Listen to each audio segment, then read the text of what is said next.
The huge green warrior Tars Tarkas came slowly toward me with his thin sword. I backed away. I did not want to fight him.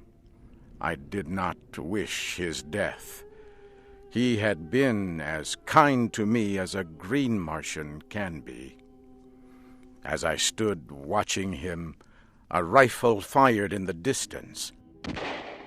Then another, and another. Tars Tarkas and his warriors were under attack from another tribe of green warriors. Within seconds, a terrible battle raged. As I watched, 3 of the attackers fell on Tars Tarkas. He killed one and was fighting with the other 2 when he slipped and fell. I ran to his aid, swinging my sword. He was on his feet. Shoulder to shoulder, we fought against the attackers. They finally withdrew after an hour of fierce fighting. John Carter, I think I understand the meaning of the word friend. You saved my life when I was about to take yours. From this day, you are no longer a captive among our people, but a leader and great warrior among us. There was a smile on his face. Once again, he took off a metal band from his arm and gave it to me. I have a question for you, John Carter. I understand why you took the Red Woman with you. But why did Sola leave her people and go with you? She did not want to see me or the princess harmed. She does not like the great games held by your people where captives are led to die. She knows if she is caught, she too will die in the games. She told me she hates the games because her mother died there. What? How could she know her mother? She told me her mother was killed in the games because she had hidden the egg that produced her. Her mother hid Sola among other children before she was captured. Sola said she was a kind woman, not like others of your tribe. Tars Tarkas grew angry as I was speaking, but I could see past his anger. I could see pain in his eyes. I immediately knew Sola's great secret. I have a question for you, Tars Tarkas. Did you know Sola's mother? Yes, and if I could have, I would have prevented her death. I know this story to be true. I have always known the woman who died in those games had a child. I never knew the child. I do now. Sola is also my child.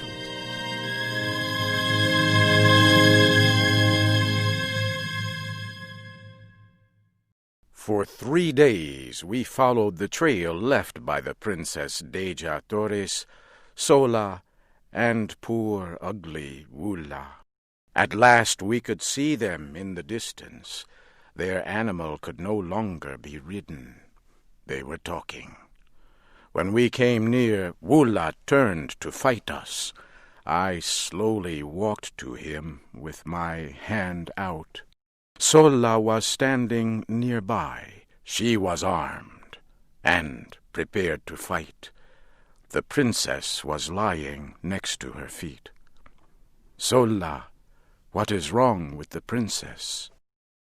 She has been crying much these past few days, John Carter. We believed you died so we could escape. The thought of your death was very heavy on this woman, my friend Deja Thoris. Come and tell her you are among the living. Perhaps that will stop her crying. I walked to where the Princess Deja Thoris was lying on the ground. She looked at me with eyes that were red from crying. "Princess, you are no longer in danger. Tars Tarkas has come with me as a friend. He and his warriors will help to see you safely home. And Sola, I would have you greet your father, Tars Tarkas, a great leader among your people. Your secret no longer means death to anyone. He already knows you are his daughter. The two of you have nothing to fear." Sola turned and looked at Tars Tarkas. She held out her hand. He took it. It was a new beginning for them. I know our world has never before seen anyone like you, John Carter. Can it be that all Earthmen are like you? I was alone, a stranger, hunted, threatened, yet you would freely give your life to save me. You come to me now with a tribe of green warriors who offer their friendship. You are no longer a captive, but wear the medal of great rank among their people. No man has ever done this. Princess, I have done many strange things in my life, many things much smarter men would not have done. And now, before my courage fails, I would ask you to be mine in marriage.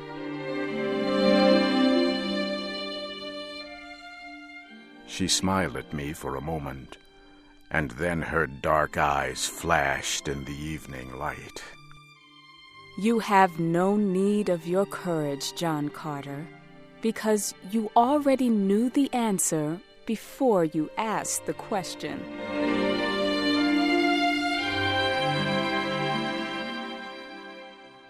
Several days later, we reached the city of Helium. At first, the red men of Helium thought we were an attacking army, but they soon saw their princess. We were greeted with great joy. Tars Tarkas and his green warriors caused the greatest excitement. This huge group of green warriors entered the city as friends and allies. I soon met Tardos Mors, the grandfather of Deja Thoris. He tried several times to thank me for saving the life of the princess, but tears filled his eyes, and he could not speak.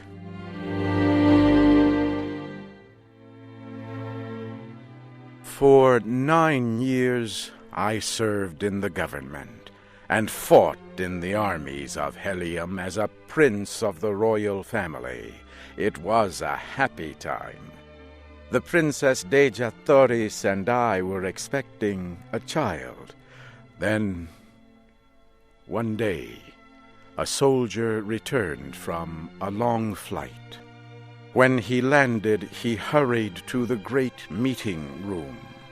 Tardos Mors met with the soldier and reported that every creature on the planet had but 3 days to live.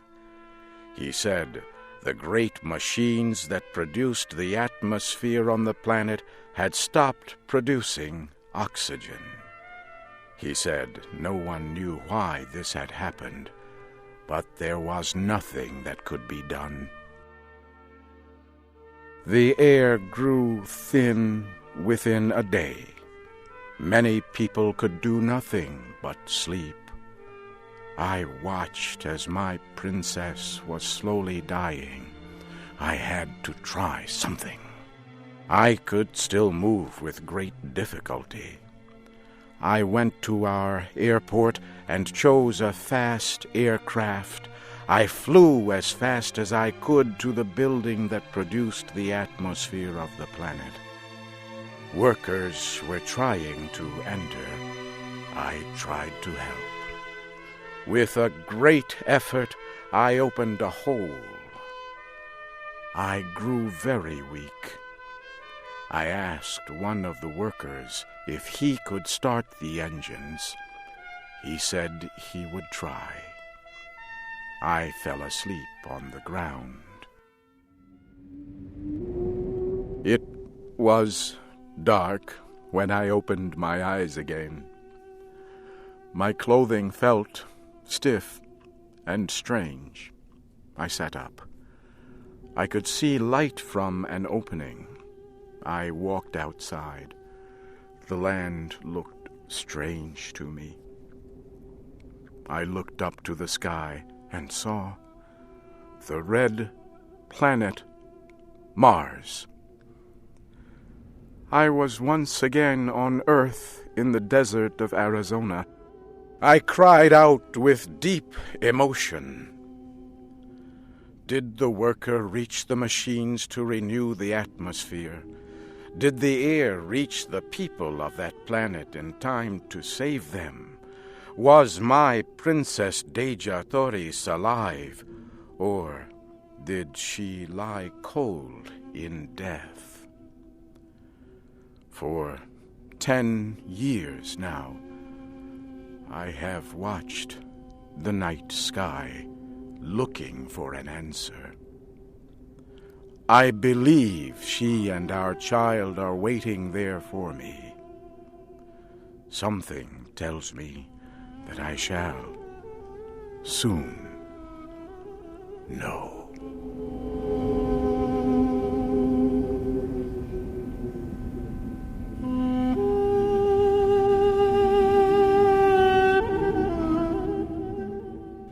You have been listening to the special English program, American Stories. Shep O'Neill was the voice of John Carter. Steve Ember was Tars Tarkas. Barbara Klein was Sola. And Gwen Newton was Princess Deja Thoris. This story was adapted for Special English by Paul Thompson. It was produced by Paul Thompson and Mario Ritter.